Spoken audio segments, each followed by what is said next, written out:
scholars consider Sahih al-Bukhari to be the second most authentic book, and then Sahih Muslim to be the third most authentic book. So this hadith is in Sahih Muslim. من حديث أبي هريرة رضي الله عنه أن النبي صلى الله عليه وسلم قال إذا تشهد أحدكم فليستعيذ بالله من أربع. He said, if one of you makes the tashahud, after you make the tashahud, then seek Allah's protection from four things. Seek Allah's protection from four things. The first thing, الأول التعوذ بالله من جهنم. Seek Allah's protection from the hellfire. To seek Allah's protection from the hellfire, أي النار وعذابها. Seek Allah's protection from the hellfire. He said,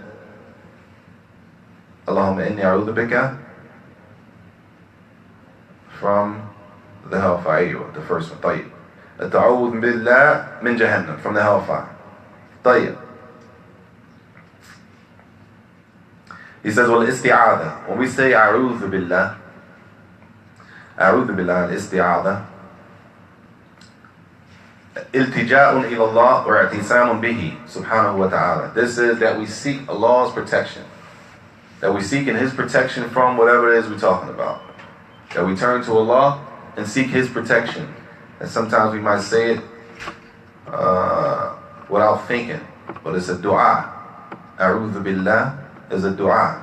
It is a dua for Allah's protection from a certain thing. The second thing, he says, وَمِنْ عَذَابِ الْقَبْرِ. And this is how it came in the hadith. These four things are how they came in the hadith of the Prophet sallallahu alaihi wasallam. مِنْ عَذَابِ جَهَنَّمَ وَمِنْ عَذَابِ الْقَبْرِ وَمِنْ فِتْنَةِ الْمَحْيَا وَمَمَاتِ وَمِنْ فِتْنَةِ الْمَسِيحِ الدَّجَّالِ. So the second thing that we seek refuge after the tashahud is from the punishment of the grave. From the punishment of the grave. He says, وَالْقَبْرُ فِيهِ نَعِيمٌ وَعَذَابٌ. That some people, when they are in the grave, some people will have a pleasant stay in the grave, and some people will be tortured in the grave. وَعَذَابُ الْقَبْرِ حَقٌّ. And this is something that is a reality, it's true, that the punishment, there's a punishment of the grave. He says, يَكُونُ عَلَى الْكُفْرِ وَيَكُونُ عَلَى الْمَعَاصِ أَيْضًا.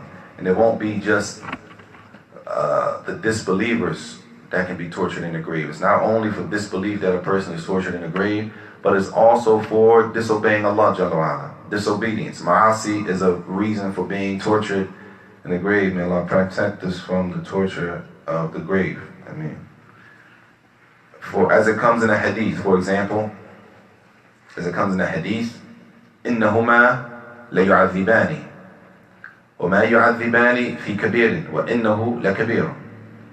As the Prophet ﷺ said in the hadith about, he said, there were two men being tortured in the grave.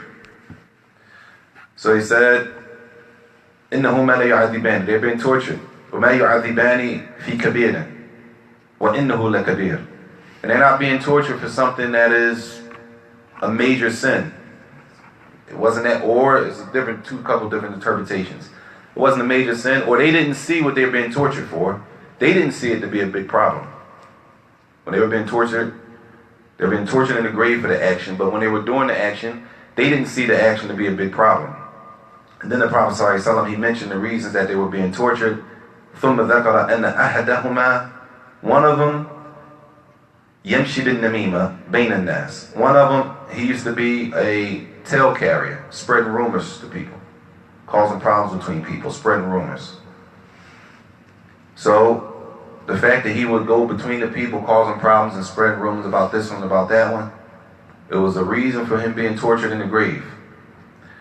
And then the Prophet ﷺ said, وَالْآخَرْ لَا يَسْتَنْزِهْ. Or he didn't protect himself. أو كما قال عليه الصلاة والسلام مِنَ الْبَوْلِ. The other man was being tortured in the grave because when he used the bathroom and urinated, he didn't protect himself from the urine splashing on his clothing. He didn't protect himself and take the proper measures to protect himself from the urine splashing back on his clothing, which shows the importance of istinja, making istinja, and it shows the importance of before the salat, making sure that our clothes are clean and that we're taking the proper measures. And that hadith is in Sahih al-Bukhari and Sahih Muslim. Authentic hadith in Sahih Bukhari or Sahih Muslim. So the punishment of the grave is real. And that hadith, as he said, alayhi salatu wasalam, the Prophet ﷺ said that those two men that were being tortured, they didn't see that what they were doing to be a big deal, but it led to torture in the grave. Sorry, brother. La istabra min bawli. Okay? La istabra min bawli. When finish urinating, there's some piece of the urine in Dhaka. Yeah. Supposed to go out, everything. Right. Every piece of the bowl go out of the pants. That's what istibra means. Istibra. Istibra. Yeah, to finish all the bowl come out. Because when you finish urinating, you have to sit, wait until the last drop come out. That's istibra. Jazakallah khair. Barakallah fi. Tayyib. After that, the punishment of the grave. ثم التعوذ من فتنة المحيا والممات. Then the next thing we make and ask Allah to protect us from is the trials, fitna. And we all go through different trials, and Allah tests everybody with different trials in their lives. And this is from the dua that the Prophet ﷺ taught us to say, that we ask Allah to protect us from trials while we're living and trials after we die. Fitna al-mahya wal-mamat. Fitna, trials, that inflictions or trials when we're living, and trials after we die. And there are many trials. Everybody may have their different things that they go through. Could be money, could be health, could be a lot of different things. Whatever it is that a person is tried with, that this dua is seeking Allah's protection from those trials.